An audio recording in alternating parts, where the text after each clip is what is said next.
Okay, hello British and American culture class.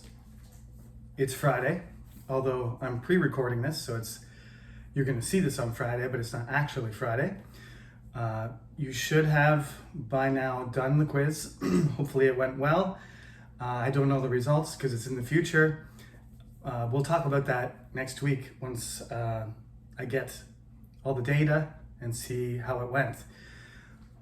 As I go through this stuff, I know I go very quickly, and you can turn on the subtitles it's a YouTube channel, right? So they automatically generate subtitles, and normally my pronunciation is pretty good. You'll miss a few words here and there, but my English is pretty Americanish, and Google seems to understand me fairly well. So if that helps, you don't catch exactly what I say, one, you can email me and say, what was that, Professor? Or in April on Friday, you'll be able to just put your hand up and say, Professor Sullivan, I was wondering about this thing, or what does that mean? But if you turn on the subtitles, the English subtitles, you can follow along and you can read basically what I'm saying. We're going to continue without delay. Every couple weeks there's going to be a quiz. You don't need to be alarmed if the quiz didn't go well, or if you had a technical problem or something like that, because as I told you, you get to drop one of your quizzes. So if it didn't go well, learn from your mistakes, do better on the next one. You know, that's life. You're not going to get perfect on all the quizzes. I've never had a student get perfect on all the quizzes in 7 years, and that's about 500 students. So you would be the first. So don't worry about that. The average on the quizzes is usually between 6 and 7, and that's what I want. So some of the questions might seem easy to you, and some of them might seem hard, but they're all from the text and from what I lectured. So that'll continue to be the case. There's not going to be any surprises. If you pay attention to the lecture, you make good notes, and you read the pages I tell you to, there's no reason that you can't get perfect. Some of the questions are phrased a little bit tricky, so please read carefully and make sure if it says not something, then you choose the answer that's the exception, right? If it says, tell me all of these except something, just watch out for those negative ones. And of course, there's another type of multiple choice, which is, all of these answers are correct or all of these answers are wrong. You need to know the material to recognize whether that's going to be a possible answer or not. That's how I know if you're understanding and learning. Today we're going to move on. I did my best to this is not a history class, as I said. We're not just focusing on kings and the genetic history and events of people. We want to talk about culture, like manifestations of culture as they go. The thing is, there are traces of British culture throughout all of the things that I'm saying, right? That's why I'm telling you all of these things. I'm identifying some of the key things that are part of British culture and identity. But if you went back in time, you wouldn't be able to recognize, who is British and who is not. You would probably, like I said, you'd have to take a little bit of Celtic, a little bit of Roman, a little bit of Viking, a little bit of Anglo-Saxon, a little bit of Norman, and you'd mix them together, and then you get, but that doesn't exist, right? All of these people evolved and intertwined to become British. So this is the case with a lot of people that, you look at nations right now. Like, what is a nation? A nation is a thing that we create. It's a human creation, right? Whether you belong to a country or not has everything to do with the law and government rules and judgments of people about your appearance and the language you speak. It's not a natural thing. Human beings didn't grow up and say, oh, I'm a Canadian, right? It's something that you grow into, and it's the rules that we create for ourselves. This is not what culture is. Culture transcends any of these human boundaries. Nations are part of our culture. We create nations, but nations are, culture are not nations, right? We have national culture, but we also have global culture, and we have Daejeon culture. Believe it or not, we have Daejeon culture, not just Korean culture. So, all of these things, they're always changing, they're always evolving, right? That's why the title of the book is Evolution and Revolution, because you can see elements of what we are now. You can see elements of Canadian in the British Empire, and you can see elements of me in Shakespeare and in Alfred the Great and Queen Boudica, all the way back. Just by looking at my face, you can see my hairy beard. This is actually why I grow the beard at the beginning of every semester, so I can look more like an Anglo-Saxon. Now some professors and some scholars and intellectuals, they don't like to use the word Anglo-Saxon, and I agree. I'm not an Anglo-Saxon, but that's what they were called. Those people, I am not one of them. I am a Canadian guy, and my son, what is my son? He's half Korean and half Anglo-Saxon? No, he's not.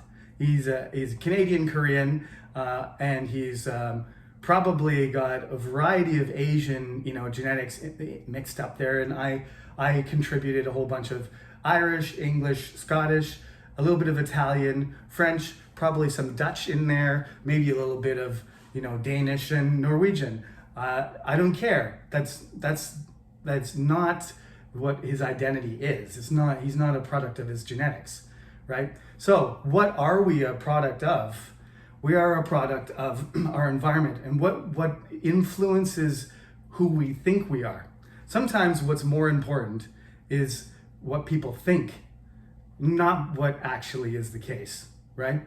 So because British people think that they're all descended from Anglo-Saxons, means that they use that word, Anglo-Saxon. And that's one of the reasons the professors and the scholars and the intellectuals and the scientists say, stop using that word, because you guys are not Anglo-Saxon. You're genetically more Celtic. The Anglo-Saxons were just a dominant culture for 400 years. Yes, it's called England, but that's just because it was a cultural thing. Not because the Germanic people came in, killed everybody, and established a group of people that are genetically pure. This is something you got to remember. Whether you're Chinese, or you're Korean, or you're Japanese, or you're Russian, people are not purely anything. This genetic idea that you are a race, this is a human idea, right? Genetics are completely variable. Of course, Asian people are more similar to each other, and Korean people are more similar to each other, but we're all mixes of everything. And as the world evolves, as we globalize, as the United Kingdom, as British culture and identity moves into the 21st century from where we are now, genetics become irrelevant, because there's a million people from Pakistan, there's a million people from India, there's a million people from the Caribbean. There's people from all over the world, and they're all mixing. And suddenly Anglo-Saxon ceases to be relevant as a term. It's only useful for describing the 7 kingdoms that were combined to become England originally. Just to know that's where the word England comes from. And they have an influence on us because they spoke Old English. Old English was influenced by Old Danish, and then the Normans came and forced everybody to speak French. So then English became influenced by French, and it became Middle English, which was basically transformed towards a French vocabulary, but still had the basic grammar of a Germanic Nordic language. So the core words and vocabulary and grammar remained Germanic, with this layer of French and Latin vocabulary on top. and that became Middle English. And as that language refined and became standardized and written down, it became the language of Shakespeare. And that's early modern English. And that's the English that you and I, even though it's difficult, we can read. So how did that happen? How did we go from Vikings and Normans, Germans, Celtics and Roman people all killing each other and getting mixed up, to a stable, unified English? In some ways, it's surprising that England became one of the first stable nation states in the world. Not the first or the only. And I'm not talking about empires. I'm talking about a kingdom, cohesive kingdom. England was a kingdom before France was. It was one of the first stable kingdoms in the world. Over in Korea, there was the Three Kingdoms period, just like the Seven Kingdoms, and they consolidated eventually into one state called Goryeo, right? That is a kingdom state, and Korea was able to do that with a single identity, essentially. They collapsed that, and then later it turned into Chosun, right? It transformed. But England essentially has remained England for the last 1,200 years. Even though the Normans took it over, it was never disturbed. It was never reformed. Just all the rich people took power and they kept it exactly the way it was. And eventually the Normans became part of the system, and they just became English themselves. They just intermarried and lost their customs and their attachment to France and their language, and they just became English. Anglo-Saxons and Normans combined to become English, right? So let's talk about what happens after the conquest. I can't tell you everything, but essentially the Norman conquest of the United Kingdom, which was accomplished by William, was not the only thing that happened. Like I said, the Vikings attacked all over the place. They attacked Italy and France and Spain and the Middle East, Sicily, North Africa. They expanded. It was the age of Vikings. Before this, before the Norman conquest, was the age of Vikings. And then it became the age of the Normans, right? So the Normans were in control of all these different territories, these states all over the place, mostly near the water. And some of them were brothers and cousins and relatives of William. As I told you, William is the most famous of them because he was the one who conquered England, which was the biggest kingdom. But they're all kind of related. A lot of these people are related to each other in France, and they're related to each other in the Holy Lands when they get down there too. So let's talk about religion first. One thing that's great about this class is you have to kind of imagine a different culture, right? You have to put yourself in the shoes of somebody who's walking around in 1075, okay? Edward the Confessor dies. We got a new king. He probably shouldn't be the king, but we didn't have a choice, and his father's really powerful. He defends us from Vikings, yay, that's good. He runs back down and he gets killed. All of a sudden, we got this foreigner, but he's, from an area we're familiar with. But he's a French-speaking foreigner, and a whole bunch of knights and soldiers occupying the capital, and now he's the new king. We decide that we don't like that, so everybody starts trying to cause trouble, and we end up killing some Norman officials and having fights and brawls, and violence breaks out, and the English people decide they don't actually want to have William as their king. But William is not about to just let that go. He's not going to just pack up his things and go back. So he gets his army together, he goes around and kills everybody who causes trouble. Now the English people are ready to settle down. After he kills everybody and burns all their stuff, takes away all their possessions. In the beginning, William was willing to, he tried to learn English. But after he thought, these people are ungrateful, he used the everything, the organization of the land, the leaders, the laws, the customs, everything he left alone. But these people didn't want him to be the king. They didn't want to be ruled by him. So that as punishment, He strips the land from all the rich people, and he kills everybody who's causing trouble. And he stops learning English, and he does everything in French. He's given up on these people. He's sick of it. Normandy causes trouble back in France too. So he goes back and forth over the channel, France, England, punishing people for causing trouble.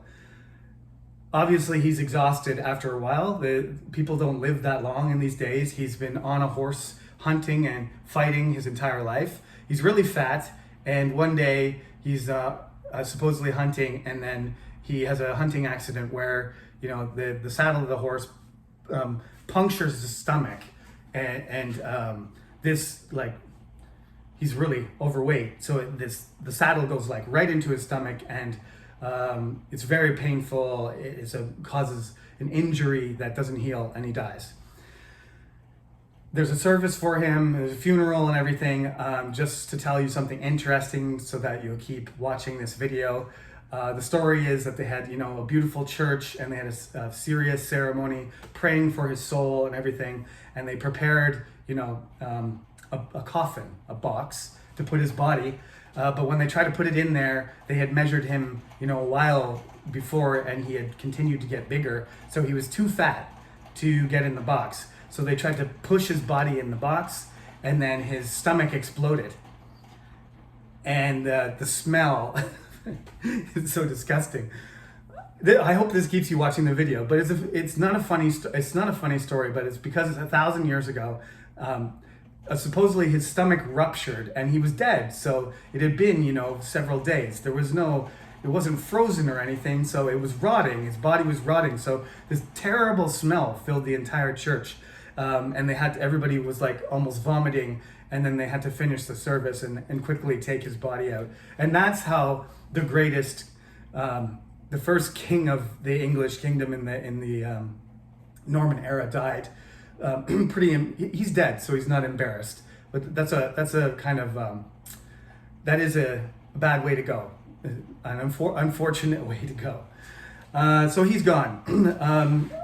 He tries to split up his land between his 3 sons, but they fight it out, and one of his sons, Henry I, manages through his own cunning and taking advantage of his brothers and the death of his older brother, which William II dies suspiciously in a hunting accident, kind of like a Game of Thrones, who shot him when somebody wasn't looking and somebody shot an arrow into him and he died. Oh, now I don't have an older brother. I guess I'm the king. So then Henry I took over, suspicious, but there was nothing anybody could do about it. There was no proof. And his brother Robert was in Normandy, but he captures his brother, and he ends up keeping Normandy and England together. So this is where we're at. Henry has a son, Henry II. Henry II I'm going to talk about. Don't worry about all the names of the kings, but Henry II is important for a number of reasons. And I'm going to try and talk to you about him as quickly as possible. But I just wanted you to know, Henry II was a very energetic, powerful, excellent leader. He was always traveling, always busy, always managing everything. He was a good military leader, but he had a crazy temper.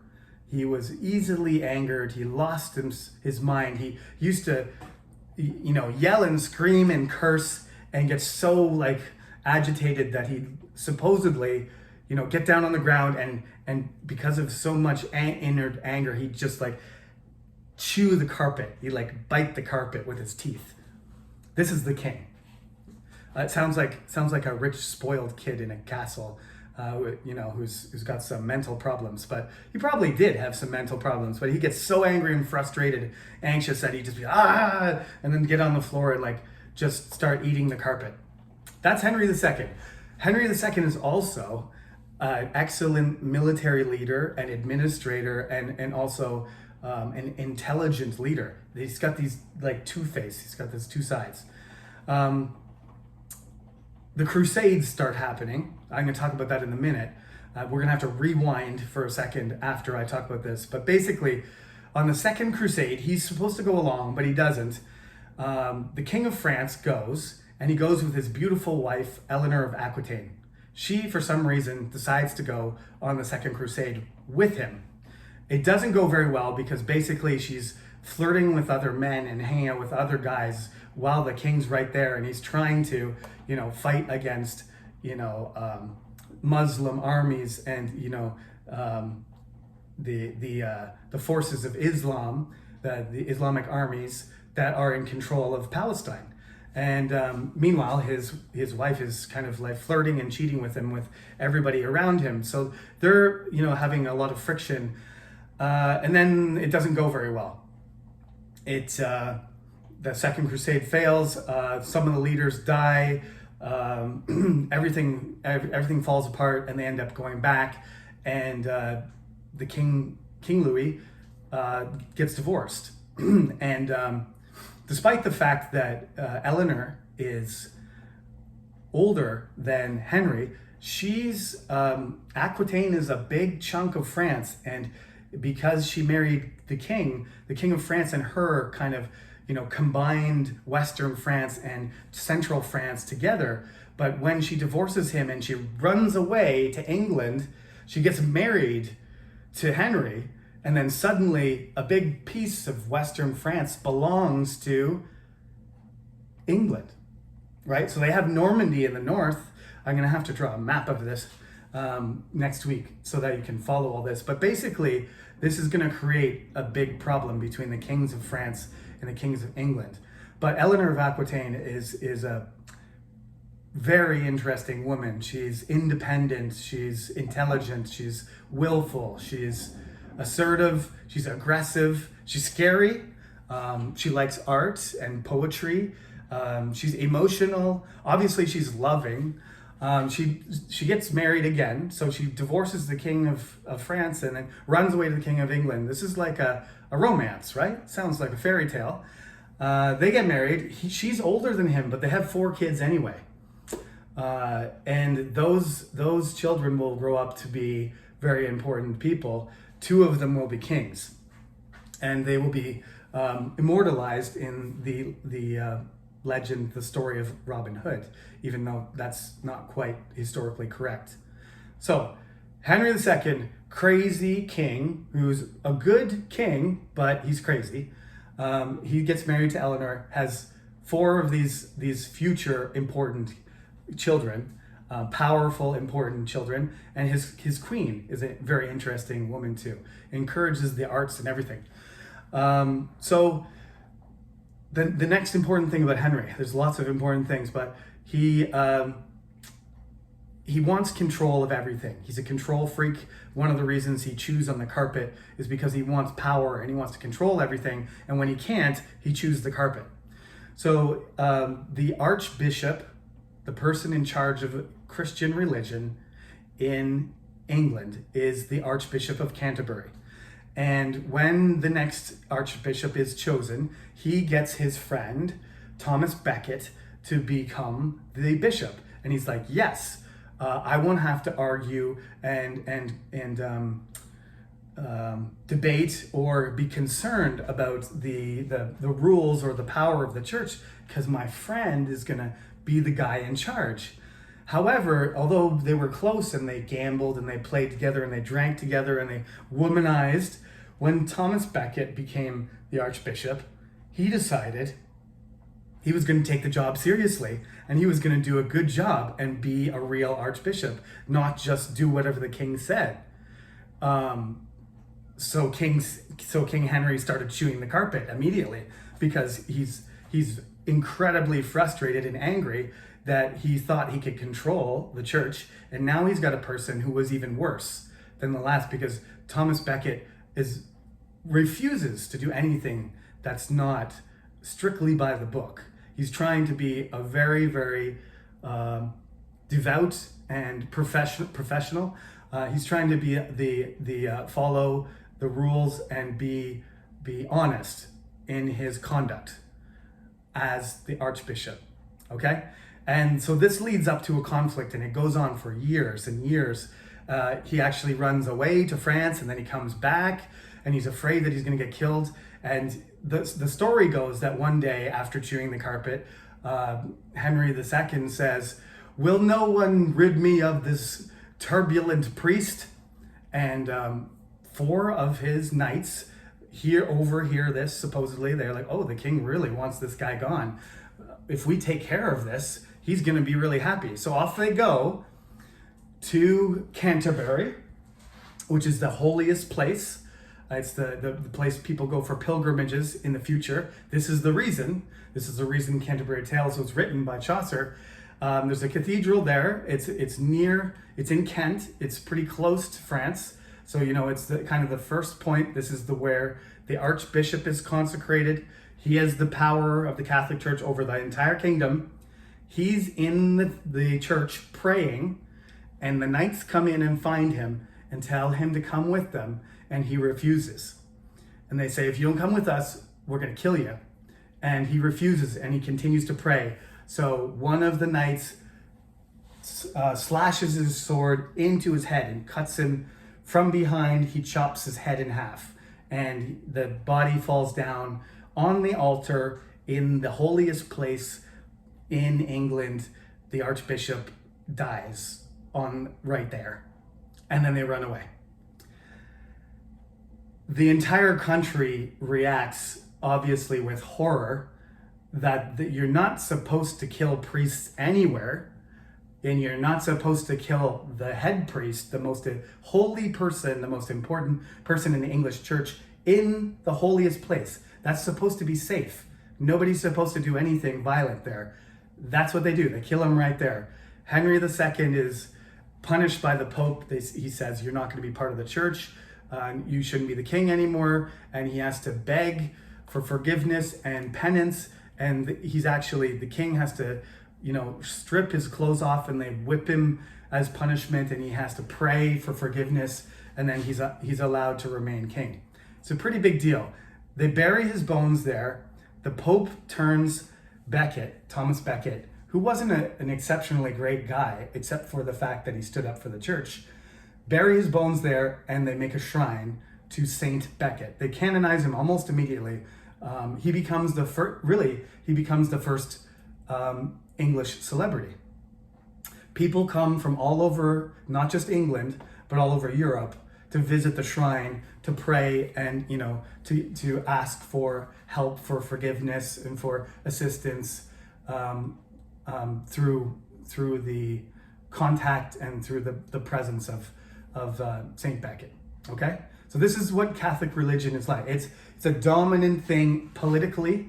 I'm going to talk about religion more as it pertains to the community later, but I'm going to stay on track with my Henry II and his family stuff first, and then, like I said, this is not a history course, so we're gonna have to come back and talk about medieval religion and connect everything together next class. So that's why Canterbury, it's already important because it's the seat of the Archbishop, but then there's a shrine that's built there to memorialize the death and the bones of Saint Becket are there. The Crusades start happening earlier, and they continue throughout. Richard the Lionheart is the son of Henry II. When he dies, he becomes the king, and he joins the Crusades, right? He fights down in the Crusades, and when he comes back, he is captured. He's released, and then he's killed. His younger brother, King John, becomes the king. Richard the Lionheart is a warrior king who fights in the crusade. King John is an extortionist. He's a corrupt, selfish, evil criminal. So he's super unpopular, and he makes a number of mistakes, tries to fight a war in France and loses. And as a result, there is a sort of revolt against him, and they force him to sign, over here, the Magna Carta. Okay, so we're gonna stop. We're gonna stop right here, okay? Because I'm gonna tell you about the Crusades, and I'm gonna talk to you about Richard the Lionheart specifically, and I'm going to talk to you about the Magna Carta and King John, but you just wrote a quiz, so I'm going to keep this lecture a little bit short. I gave you, a little bit of a speech about trying to imagine what it would be like if you were living during this time. Think about how stable our culture is right now. As I tell you these stories, as I talk to you about the Middle Ages, just think about this. If you were living in 1065, the king would have died, a new king would have appeared and almost died fighting Vikings, and then run across the country and died fighting another king. Then that king would have said, it's okay, everything's gonna remain the same. I'm cool, I'm from Normandy. And then when you didn't like him, he started killing all of your neighbors and telling everybody that they had to speak French, right? He keeps control of the entire country, builds castles all over it, makes sure that you don't cause any trouble, and then he dies. His son becomes the king.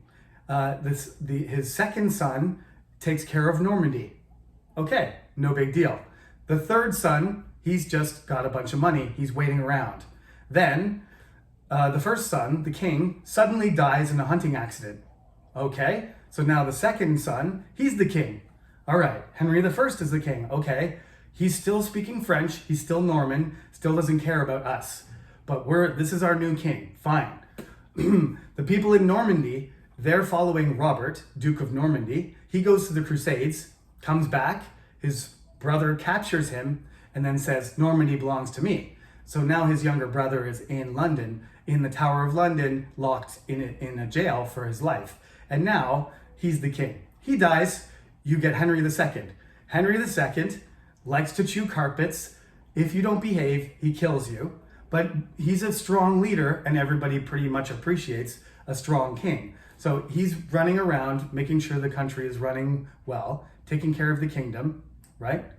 Henry II is a good king, but he's got this terrible temper problem. And then the Archbishop, the new Archbishop, who is very popular because he's doing a good job of following the rules of the church, and the church is very popular. Everybody goes to church. Everybody's Christian.